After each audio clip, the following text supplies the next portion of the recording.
Earlier in the course, I told you about the benefits of object-oriented programming. Now, over the next few lectures, I'm going to show you these benefits in action. So we're going to start off by writing some code using the procedural paradigm. This is the paradigm that we had before object orientation, and it's based on procedure or function calls. So I'm going to write some code using the procedural paradigm. I'm going to talk about the problems with this code, and then over the next few lectures, we're going to apply object-oriented programming techniques and make this code object-oriented. So you will see the benefits in action. So let's say we're going to write a program to calculate the wage of our employees. Let's declare three variables. Base salary, we'll set this to 50,000. Let's declare another variable called extra hours. Now for simplicity, I'm declaring all these variables as integers, so we don't have to worry about the optimum data type for each variable, okay? Now we set this to 10, and one last variable called hourly rate. We set this to 20. All right, now let's implement a method for calculating the wage of an employee. So after our main method, we're going to declare another method. Now our main method is declared as static. We're going to talk about static methods later in this section.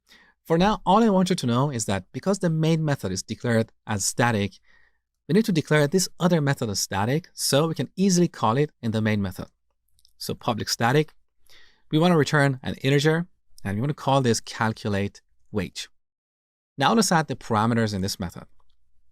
So we need base salary, as well as extra hours, and finally hourly rate. And here we add the braces. Inside this method, we want to return the base salary plus extra hours times hourly rate. I think that's pretty straightforward. I really don't need to explain this. So here we have a method for calculating the wage. Now back to our main method. After we declare these variables, we're going to call this method, pass our variables. So base salary, extra hours, and hourly rate. This will return an integer, so we can store it in this variable. And finally, we can print this on the terminal. Very straightforward. So take a look. Here's the total, 50,200. Now, what is wrong with this code? Well, technically, there is nothing wrong here because this is a very simple program. Our main method has only 5 lines of code, and we have another method that is only 1 line long. However, if we extend this program, if we add more features to it, with this style of programming, we'll end up with a very fat main method. So our main method is going to get bloated with so many lines of code. Yes, we can definitely extract some of these methods and put them in other methods in this class, like our calculate wage method. But again, our main class will end up getting so bloated. This is what we call procedural programming. So we don't really have the notion of classes and objects. We have a bunch of variables and a bunch of functions, also called procedures. We're simply calling procedures in this program. Now, let me tell you something interesting. I've seen a lot of developers, a lot of Java developers, who write code like this, and they assume they're doing object-oriented programming because Java is an object-oriented programming language. So just because they use the main class or declare a few other classes, they assume they're doing object-oriented programming. But that's not true. Just because you're using classes and objects in your programs doesn't mean you're doing object-oriented programming. Object-oriented programming is way more than using classes and objects. It has a lot of techniques that I'm going to show you throughout this course. So this is what we call procedural programming, even though we're writing this code inside of a class. Here's one of the symptoms of code written in procedural style. You will end up with methods that have so many parameters. Now, in this case, this method is not too bad. Here we only have 3 parameters. But I've seen developers who have functions or methods with 5 or even 10 parameters, sometimes even more.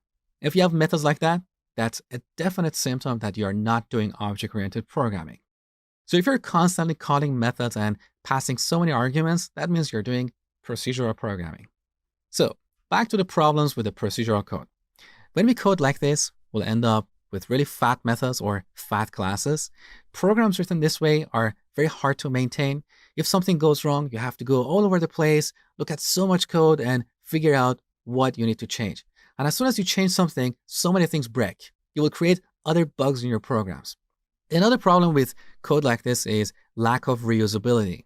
So you will end up with so many functions or methods all over the place. And if you want to reuse them in other programs, you have to go copy some code from here, some code from there, and then you cannot put them together because their parameters or arguments are different. It's just so messy. This is what we call spaghetti code, code that looks like spaghetti. Everything is interconnected with each other. It's really hard to change programs like this. So over the next few lectures, we're going to refactor this code, which means we're going to change its structure and make it object-oriented. So I will see you next.